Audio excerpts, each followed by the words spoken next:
Hello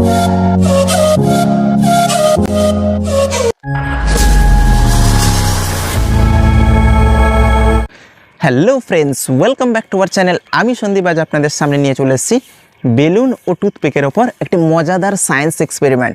হ্যাঁ guys, কেন মজার বলছি সেটা আমি এখনই ভিডিওর মধ্যেই আপনাদেরকে দেখাবো।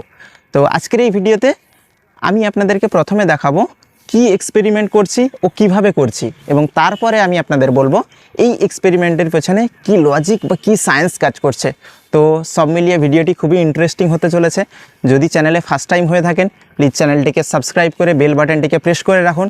যখনই আমি নেক্সট ভিডিও আপলোড করব সবার প্রথমে নোটিফিকেশানটি আপনার কাছে পৌঁছে যাবে। তো চলুন আর বেশি সময় নষ্ট না করে আমি শুরু করছি মূল এক্সপেরিমেন্ট। তো ফ্রেন্ডস, আজকের এই এক্সপেরিমেন্টের জন্য আমি মূলত তিনটি জিনিস ইউজ করব। এক হচ্ছে বেলুন, দেখুন, আর দ্বিতীয় হচ্ছে এই যে টুথপিক, দেখুন টুথপিক। আর কিছু টুথপিককে আমি কি করেছি, একটি থার্মোকলের ওপর সারিবদ্ধভাবে গেঁথে নিয়েছি। তো এই তিনটি জিনিসের ওপর আজকে আমি আপনাদেরকে এই এক্সপেরিমেন্টটি করে দেখাবো।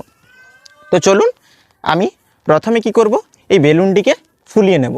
তো চলুন আমি বেলুনটিকে প্রথমে ফুলিয়ে নিচ্ছি।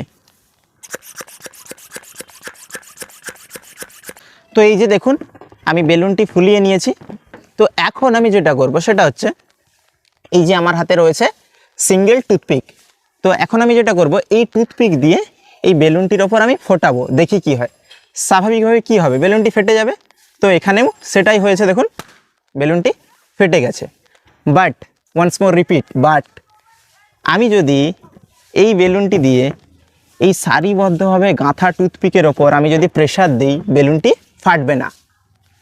কি অসম্ভব মনে হচ্ছে? তো চলুন এখন এই অসম্ভবটিকে আমি সম্ভব করে দেখাবো আপনাদের সামনে। তো এই যে দেখুন, এই সারিবদ্ধভাবে আমি টুথপিকগুলোকে গেঁথে নিয়েছি একটি থার্মোকলের ওপর। যে এটা এখানে রাখলাম, এই যে আমার হাতে রয়েছে দেখুন বেলুন। তো এই বেলুনটিকে কি করব, এর ওপরে রেখে আমি প্রেসার দেব, দেখি কি হয়।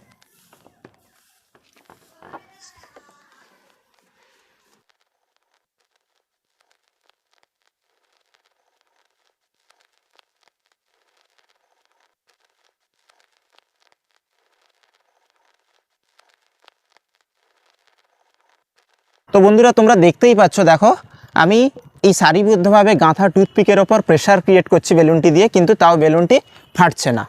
তো এখন আমি আলোচনা করব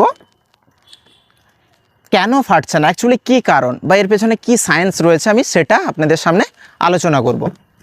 তো দেখুন, যখনই আমি সিঙ্গেল টুথপিক দিয়ে যখন বেলুনটিকে ফোটাচ্ছি তখন বেলুনটি ফেটে যাচ্ছে। বাট যখনই সারিবদ্ধভাবে এখানে প্রায় অ্যাপ্রক্স 30টির মতো টুথপিক গাঁথা রয়েছে, এখানে যখনই আমি বেলুনটি রেখে প্রেসার দিচ্ছি তখন বেলুনটি ফাটছে না।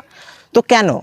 দেখুন, যখন সিঙ্গেল টুথপিক নিয়ে আমি যখন এই বেলুনটিকে ফোটাচ্ছি তখন কি হচ্ছে বলুন তো, বেলুনের একটি পার্টিকুলার নির্দিষ্ট পয়েন্টে কি হচ্ছে, টুথপিকটা খুব জোরালো পরিমাণে প্রেসার দিচ্ছে, যার ফলে কি হচ্ছে, বেলুনটি ফেটে যাচ্ছে।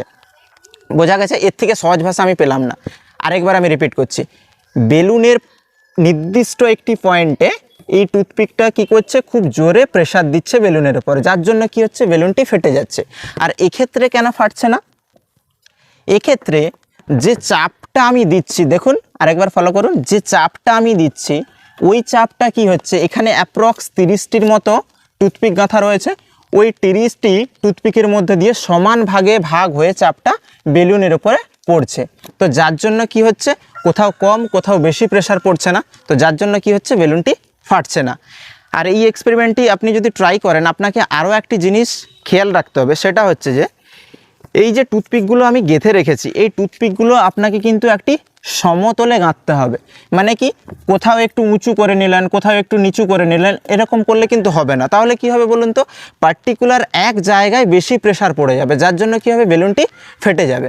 সো আজকের ভিডিওটি মূলত এই পর্যন্ত।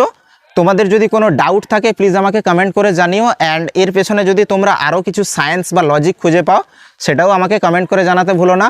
তো দেখা হচ্ছে সামনের ভিডিওতে আরও নতুন কিছু এই ধরনের সায়েন্স এক্সপেরিমেন্ট ভিডিও নিয়ে। ততক্ষণের জন্য টাটা।